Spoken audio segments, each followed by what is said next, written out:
Hey, there's those Smith and Wesson Military Police Model 340 series of revolvers. I reviewed one. You'll see it there in annotation if you want to go check it out. I had a lot of good things to say about that revolver. I specifically like this model with the exposed hammer. I always like the exposed hammer a little bit better, so I can opt to fire it in single action mode should I desire. Great fit and finish, tight cylinders, awesome gun overall, super lightweight at just 13 ounces. I had a lot of good things to say about it. However, one of the bad things I had to say about it was this: the price. Extremely expensive, especially for that Crimson Trace model, which retails, as you can see there, for $1,100.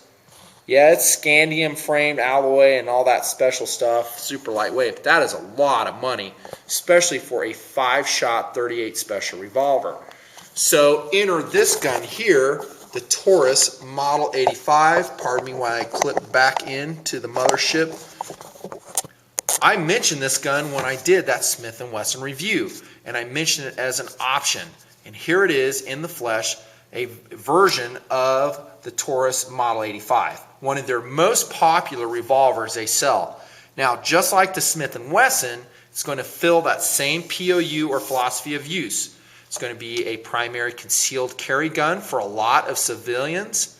Maybe some officers would choose it as a backup piece, although I kind of think it's on the large and maybe even, yes, the heavy side for a backup piece. Call me crazy, but that's just me. So that's the POU, exactly like the Smith & Wesson 340. It's going to function the same way.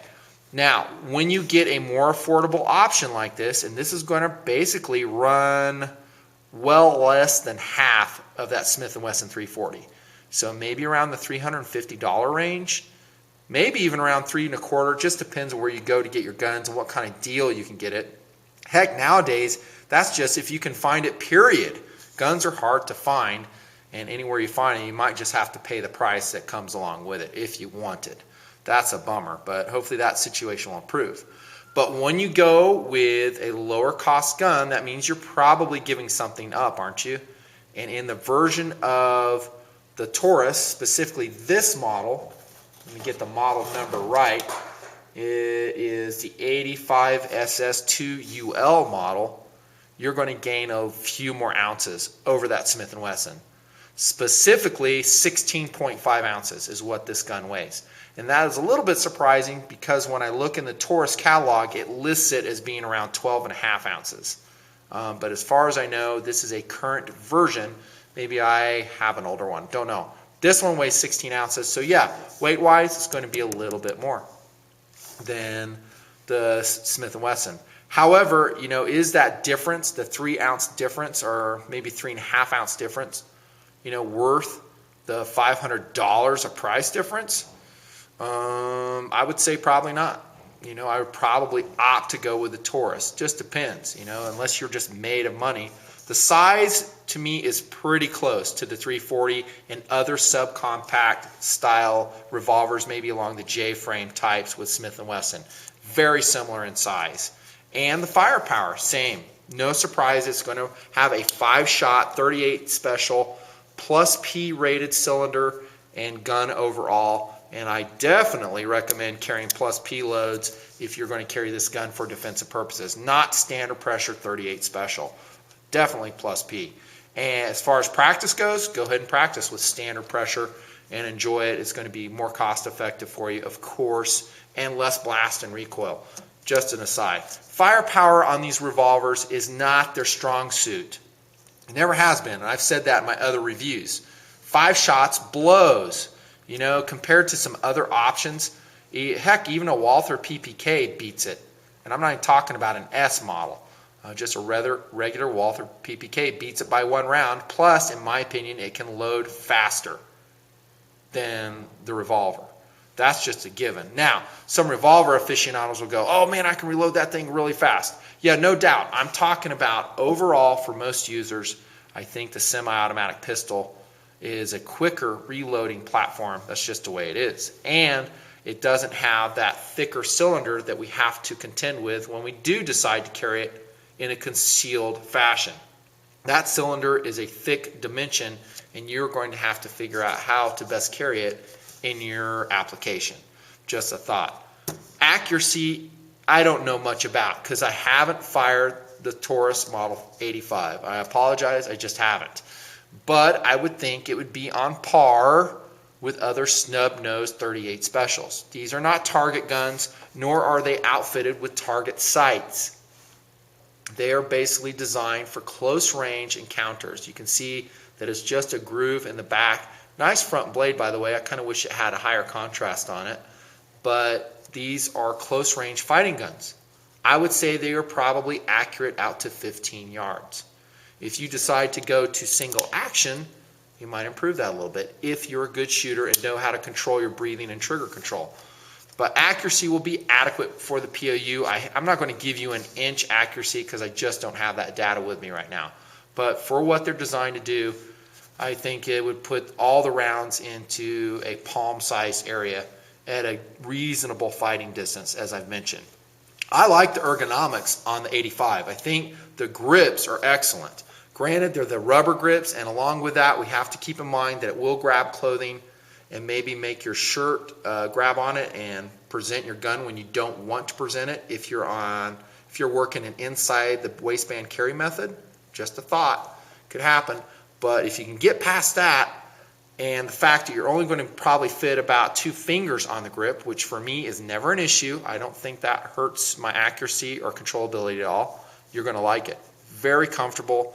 The trigger is smooth. Probably not as smooth as that Smith and Wesson, truth be told. I mean, again, it's a more expensive gun. Smith and Wesson's been doing revolvers for like ever. So yeah, they got their triggers down nicely. I would prefer the Smith and Wesson trigger over the Taurus.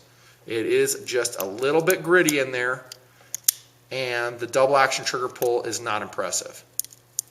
How's the single action? Not too bad. I hate to dry fire it. This is not my gun, and I won't dry fire it, so I just kind of get an overall impression of it.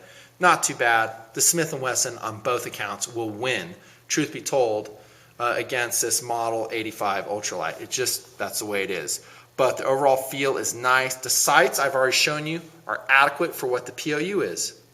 And the feel is not as light as the 340 Smith & Wesson. It's going to be a little bit heavier, at least this particular version. It just is. Fully shrouded ejector rod, always is pretty much standard nowadays. And quick eject, of course, on the rounds in the cylinder. All standard features of a subcompact or snub-nosed 38. Field strip and maintenance. Field strip is not really an issue because you're not going to field strip this gun. And maintenance is just like every other revolver. In a way, I kind of think that I have 6 barrels to clean. I've got the primary shooting barrel, then I have the 5 cylinders, all of which stand to be brushed out and cleaned. They do make some tools for that, by the way, that you can clean them all at once. You might want to look that up. I think a revolver actually is a little bit more time consuming to clean than perhaps a semi-automatic. But that's just because I like my guns like really clean. By the way, nice serrations on the hammer and very comfortable. And again, if given a choice, I like the exposed hammer option on my subcompact revolvers.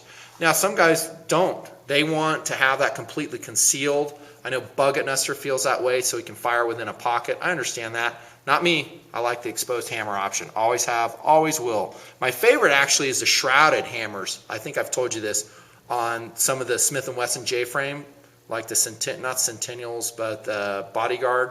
I like those because it kind of shrouds the hammer and also gives you that same option.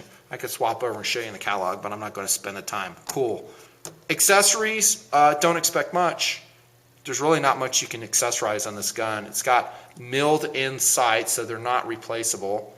You might find some different grip options, although I don't know why you'd want to swap off the grips that are on it because they're comfortable, albeit rubber, but I like them overall.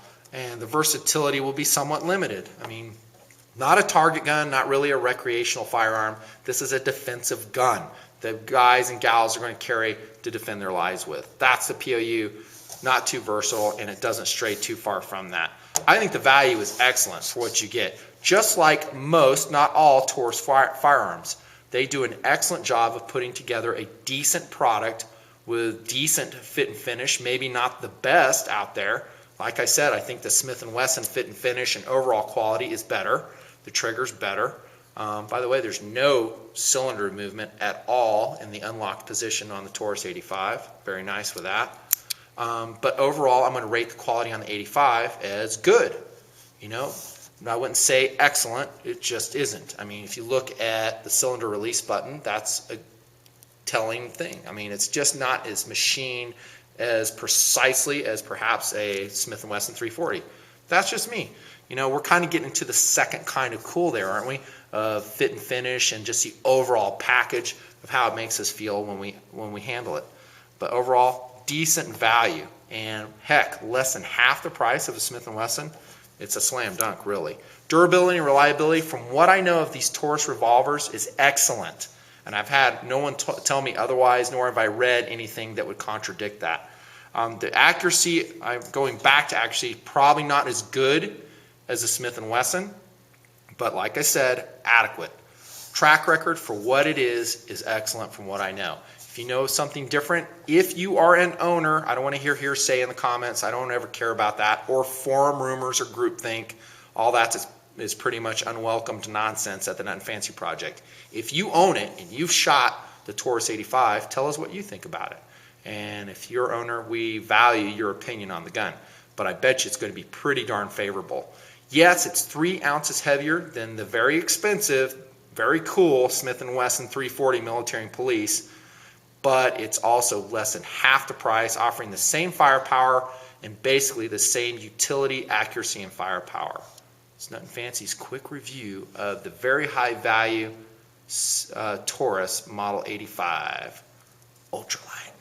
Thanks. See ya. Tune in for some more. I'll knock them out when I get time.